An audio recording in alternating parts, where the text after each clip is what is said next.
حضرت جناب سیدنا سری سختی رحمت اللہ علیہ فرماتے میرا دل سخت ہو گیا تھا، میں بڑا پریشان رہتا تھا۔ حضرت معروف کرخی رحمت اللہ علیہ کی بارگاہ میں کئی دفعہ عرض کی، میں نے کہا بابا میں اس کا کیا کروں، یہ سخت ہو گیا، مہینوں ہو گئے یہ اللہ کے خوف میں نہیں رویا، سالوں بیت گئے حضور کی نعت سن کے نہیں رویا، اب تو کتنا وقت گزر گیا ہے، اسے مدینے جانے کے لیے بھی رونا نہیں آتا، حضور یہ سخت ہو گیا ہے، کوئی رحمت کی نظر ہو، خشکی سی آ گئی ہے، عجیب سی میل چڑھ گئی ہے۔ فرماتے کئی دفعہ میں نے خواہش کا اظہار کیا۔ ایک دن نا عید کا دن تھا تو حضرت معروف کرخی نے ایک چھوٹا سا بچہ انگلی کے ساتھ لگایا ہوا تھا، تو حضرت آ رہے تھے، تو میں نے کہا حضور آپ کدھر سے آ رہے ہیں، یہ بچہ کون ہے؟ فرمانے لگے یتیم ہے۔ سارے بچے عید والے دن اخروٹ کے ساتھ کھیل رہے تھے، بیچارے کے پاس اخروٹ کوئی نہیں، تو حضور آپ کیا کریں گے؟ تو حضرت معروف کرخی کہنے لگے پیسے تو میرے پاس بھی کوئی نہیں اخروٹ خرید کے دینے کے، میں یہاں سے کھجوروں کی گٹھلیاں چنوں گا، وہ گٹھلیاں بازار میں بک جاتی ہیں، میں یہ گلیوں سے گٹھلیاں چنوں گا اور چن کے میں نے کہیں بیچوں گا، اور جب میں انہیں بیچوں گا تو پھر یتیم کے لیے 2-4 اخروٹ خریدنے کے قابل ہوں گا، پھر میں اسے اخروٹ خرید کے دوں گا۔ پتہ نہیں کہاں کی بات سنا رہا ہوں میں آپ کو، اور پتہ نہیں کہاں کا ذکر کر رہے ہیں بابا جی۔ بچہ یتیم ہے، بچے اخروٹ سے کھیل رہے تھے، اس کے پاس اخروٹ کوئی نہیں۔ بابا آج کا پیر تو معرفت کی بات کرتا ہے، تو یتیم کے لیے گٹھلیاں چننے چلا ہے۔ آج کا پیر تو کہتا ہے میں اسی والے کمرے میں بیٹھ کے تمہیں بڑا عرش کے اعلیٰ کی بات بتاؤں گا، یتیم کے لیے گٹھلیاں چننا، مدرسے کے طلباء کی نوکری کرنا، یتیموں کا، غریبوں کا، ان مجبوروں کا خیال کرنا، یہ تو رواج ہی نہیں ہے آج کا۔ بابا تو کیا کہانی سنا رہا ہے؟ تو حضرت معروف کرخی کہنے لگے گٹھلیاں چنوں گا، پھر انہیں بیچوں گا، پھر جب کچھ پیسے ملیں گے نا تو میں اسے اخروٹ خرید کے دوں گا، اور فرمانے لگے جب یہ اخروٹ سے کھیل کر ہنسے گا نا تو اللہ میرے دل کو سکون عطا فرمائے گا۔ میں گٹھلیاں چننے جا رہا ہوں، میں مزدوری کرنے، تیری تلاش میں پھرا میں جنگل، پہاڑ اور دشت میں۔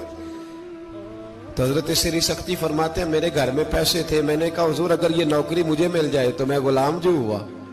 اگر مجھے دے دے یہ نوکری تو میں نہ کر لوں؟ فرمانے لگے تو کر لے۔ فرماتے میں اس یتیم کو پہلے گھر لے گیا، وہاں سے میں نے پیسے لیے، پھر بازار لے گیا، کپڑے خریدے، اس کے لیے ٹوپی خریدی، پھر میں نے اسے 2 کھجوریں کھلائیں، پھر اخروٹ خرید کے دیے۔ حضرت سیدنا معروف کرخی کہتے ہیں اس کو میں نے چیزیں دے کے نا، وہ بچہ تھا، بچے ہی ہوتے ہیں، میں نے جب اسے اخروٹ دیے تو وہ دوڑنے لگا، میں بھی ہلکا ہلکا پیچھے چلنے لگا۔ فرماتے ہیں وہ جا کے بچوں کے گروہ میں مل گیا، وہاں درجنوں 20 بچے کھیل رہے تھے، وہ مل گیا، وہ کھیلتا رہا۔ آپ فرماتے ہیں لوگوں اس دن میرے رب نے میرے دل کو اپنے قرب کی لذت بھی عطا کی، اور میرا دل تھا میرے سینے پر ساری رات، تھا میرے سینے میں میرا دل، پر ساری رات میرے نبی کے قدموں کا طواف کرتا رہا ہے۔ اب نہ لگ گیا ہے، پاک ہوئے تے پاک بھی ملدا ہے، اے بنا پاکوں پاک نہیں ملدا۔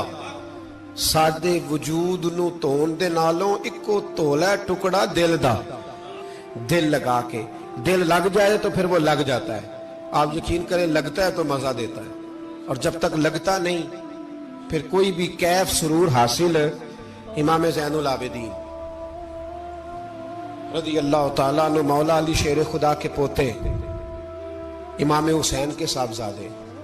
سیدہ پاک کی پیاری نسل، امام زین العابدین گھر میں نماز پڑھ رہے تھے، غور کرنا بات پہ، گھر پہ نماز پڑھ رہے تھے، گھر میں آگ لگ گئی۔ جب آگ لگی ہے تو پھر شور بھی ہوتا ہے، کچھ لوگوں نے شور مچایا، آگ آگ آگ، دور دراز سے لوگ دوڑے، آپ کا ایک چھوٹا بچہ بھی پاس سویا ہوا ہے، آگ لگ گئی آگ لگ گئی، شور ہو رہا، دور دراز سے لوگ پانی لے کے دوڑ رہے ہیں، آگ بجھائی جا رہی۔ امام صاحب نماز پڑھ رہے ہیں، حکم ہے کہ ایسی ایمرجنسی دیکھو تو نماز توڑ دو، پر اس کے لیے جو دیکھے ہی نہ، جسے سوجے ہی نہ ہو کیا رہا۔ امام زین العابدین پڑھتے رہے، نماز مکمل ہوئی تو آپ کی زوجہ کہنے لگی اللہ آپ پہ رحم کرے، گھر میں آگ لگ گئی تھی، سارا محلہ، سارا گاؤں، سارا شہر ٹوٹ پڑا، بچہ سویا ہوا تھا، آپ نے توجہ ہی نہیں کی۔ تو آپ فرمانے لگے ہلکی سی بن بناہٹ ہوئی تھی میرے کانوں میں، پر میں اللہ کی نماز پڑھ رہا تھا، پر میں اپنے رب کی، میں اس کی نماز پڑھ رہا تھا، تیرے عشق کی انتہا چاہتا، تیرے عشق کی انتہا چاہتا، تیرے عشق کی انتہا چاہتا، میری سادگی دیکھ کیا چاہتا ہوں، ذرا سا تو دل ہے مگر شوق اتنا، وہی لن ترانی سنا چاہتا ہوں، مجھے کیا خبر ادھر کیا ہو رہا، ادھر میں تو اس کے ساتھ میرا تعلق تھا، میں تو اللہ کی بارگاہ میں حاضر تھا، مجھے کیا پتا۔ بی بی کہنے لگی آگ لگ گئی تھی، تو فرمانے لگے بھلی مانت چپ کر، تم دنیا کی آگ بجھا رہے تھے، میں جہنم کی آگ بجھا رہا تھا، تم لوگ اپنے شور میں تھے تو میں اپنے ذائقے میں۔ الذین ہم فی صلاتہم خاشعون، فرمایا یہ لوگ اپنی نمازوں میں عاجزی کر دل لگا کے کرتے ہیں جو کرتے ہیں۔ اور بڑی خوبصورت مثال ہے، حضرت رومی نے لکھی ہے، بڑی مشہور بھی ہے۔ ایک نمازی نماز پڑھ رہا تھا، میری طرح کا نمازی، مجنو اس کے آگے سے گزر گیا، لیلا کے گھر جا رہا، تو نمازی اتحیات پہ تھا، اتنی دیر میں اس نے بھی نماز مکمل کر لی، تو پیچھے سے جا کے مجنو کا گریبان تھاما، کہنے لگا شرم نہیں آتی تجھے، مسئلے کا نہیں پتا، نمازی کے آگے سے نہیں گزرنا چاہیے؟ تو کہنے لگا یار معاف کر دو، مجنو کہنے لگا معاف کر دو، غلطی ہو گئی، حالانکہ شہزادہ تھا، پر معافیاں کیوں مانگ رہا ہے؟ اس لیے کہ کسی سے دل جو لگ گیا ہے، عاجزی آ گئی، ان کے چل یار معاف کر دے، تیری مہربانی، نمازی ناراض نہ ہو جائے، نمازی بڑے ڈاڈے ہوتے ہیں، کئی دفعہ بڑے سخت ہوتے ہیں، نمازی تھا بڑا پکا، تو وہ کہنے لگا نہیں، نماز خراب کر دی تو نے، تجھے پتہ نہیں آگے سے نہیں گزرنا چاہیے، اور ویسے بھی زمانے کا رواج ہے جو معافی مانگ لے لوگ سمجھتے ہیں بزدل ہے، یہ بھی بڑا مسئلہ ہے، آپ تھوڑا سا کہہ دے کہ جب دیکھی جائے گی جو ہوگی، لوگ سمجھتے ہیں نہیں ہے دم کم، معافی مانگ لے سامنے والا بگڑ جاتا ہے، الا ماشاءاللہ، لیکن اس کا مطلب یہ نہیں کہ ہم معذرت کرنی چھوڑ دیں، وہ اگر بری عادت پہ ہے تو ہم نے اپنی اچھی عادت کو قائم رکھنا ہے، تو کہا جناب معاف کر دے، تو نمازی کہنے لگا نہیں تجھے عقل نہیں ہے، نمازی کے آگے سے نہیں گزرنا چاہیے۔ پھر مجنو نے بڑی بات کر دی، پھر ایک عاشق نے عاشقوں والا جملہ بولا، پھر ایک محبت کرنے والے نے بڑی بات کی، کہنے لگا یار نمازی میں تو معافی مانگ رہا ہوں تو نہیں دے رہا، چل ایک سوال کا جواب ہی دے دے کہ میں تو عورت کے عشق میں جا رہا تھا، مجھے تو نظر نہیں آیا کہ تو نماز پڑھ رہا ہے، میں تو بی بی کے عشق میں تھا، مجھے تو نظر نہیں آیا، تو بتا تو رب کے عشق میں تھا، تو مجھے کیسے دیکھ رہا تھا، میں تجھے کیسے نظر آیا، حالانکہ تو اللہ کے عشق میں کھڑا تھا، مالک حقیقی کی محبت میں تیری میرے اوپر نظر کیسے پڑ گئی، میں تو عورت کے عشق میں تھا۔